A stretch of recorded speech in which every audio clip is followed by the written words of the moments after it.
বাজারে এখন পাকা আমে ভর্তি, তাই আজ বানিয়ে ফেললাম একদম সহজ আমের পায়েস। খুব কম উপকরণেই তৈরি হয়ে যাবে। চলো তাহলে শুরু করি। প্রথমে দুটো আম আগেই টুকরো করে রেখেছি। এবার সেটা মিক্সার ব্লেন্ডারে দিয়ে মিহি পেস্ট বানিয়ে নিচ্ছি। আমের পাল্প তৈরি। এবার সাজানোর জন্য আমি এখানে আরেকটা আম নিয়েছি, যেটা অলরেডি ছাড়িয়ে রেখেছি। এখন ওটা লম্বা লম্বা স্লাইস করে কেটে নিচ্ছি। তারপর স্লাইসগুলোকে ছোট ছোট টুকরো করে কেটে নেব।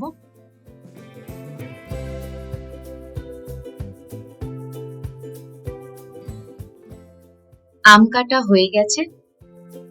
এবার পায়েসের জন্য লাগবে গোবিন্দভোগ চাল। নিয়ে নিয়েছি 1/4 কাপের একটু কম।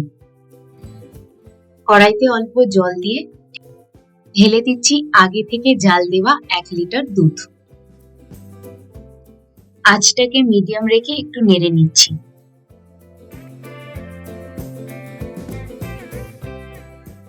এবার একটু সময় দেব দুধটাকে ফুটে ওঠার জন্য। এই ফাঁকে একটা বাটিতে গোবিন্দভোগ চালে 1 চা চামচ ঘি ভালো করে মাখিয়ে নিচ্ছি। রেখে দিচ্ছি সাইডে। দুধটা ফুটে উঠলে চালটা দিয়ে দেব। দুধটা ফুটে উঠেছে। এবার সেই ঘি মাখানো গোবিন্দভোগ চালটা দিয়ে দিচ্ছি।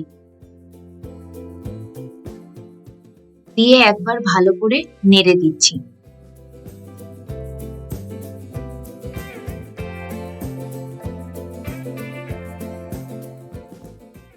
এবার কম আঁচে দুধের সাথে চাল সেদ্ধ হতে দেব। আর মাঝে মাঝে নেড়ে দেব, যাতে তলায় লেগে না যায় আর চালটা ভালো করে সিদ্ধ হয়ে যায়। এবার একটু নেড়ে দেখে নিচ্ছি চালটা সিদ্ধ হলো কিনা।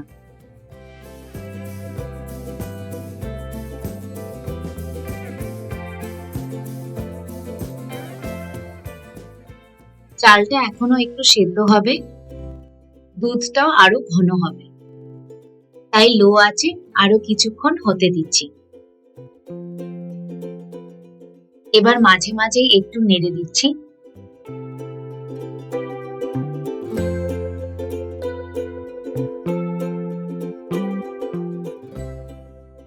দেখো পায়েসটা কেমন সুন্দর ঘন হয়ে এসেছে। এবার 1 চা চামচ এলাচ গুঁড়ো দিয়ে ভালো করে মিশিয়ে নিচ্ছি।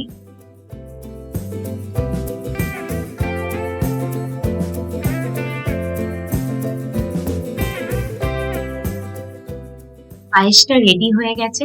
এবার 15 মিনিট ঠান্ডা হতে দিচ্ছি। পায়েসটা ঠান্ডা হতে থাকুক। এই ফাঁকে ড্রাই ফ্রুট গুলো ভেজে নিচ্ছি। একটা প্যানে 2 টেবিল চামচ ঘি দিয়ে গরম করে নিচ্ছি। ঘি গরম হয়ে এলে 1 চামচ আলমন্ড কুচি দিয়ে দিলাম। একটু নেড়ে নিচ্ছি। তারপর 1 চামচ কাজু কুচি দিয়ে দিলাম। এখন কাজু আর আলমন্ডটা 1 মিনিটের মতো হালকা ভেজে নিচ্ছি।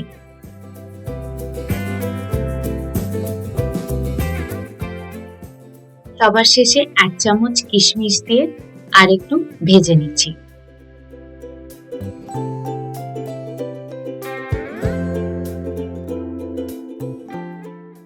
ড্রাই ফ্রুটস ভাজা হয়ে গেছে। এবার তুলে নিচ্ছি।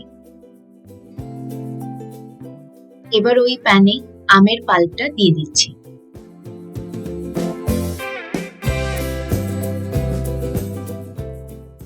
একটু নেড়ে মিশিয়ে নিচ্ছি। তারপর দিয়ে দিচ্ছি 1/2 কাপের একটু কম চিনি। চিনিটা দিয়ে ভালো করে মিশিয়ে মাঝারি আঁচে একটু জাল দিচ্ছি। চিনির সাথে আমের পাল্পটা একটু জাল দিলে আমের রংটা একটু সুন্দর হয় আর পায়েসটাও একটু বেশি দিন ভালো থাকে। মাঝে মাঝে নেড়ে দিচ্ছি।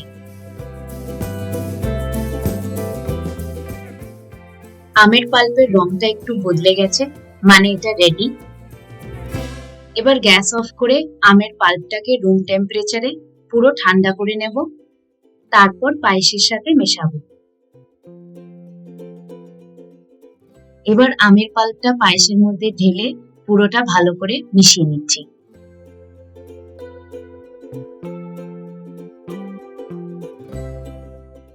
ভেজে রাখা ড্রাই ফ্রুটস গুলোও দিয়ে দিচ্ছি। ভালো করে মিশিয়ে নিলেই ব্যাস আমাদের আমের পায়েস একদম রেডি।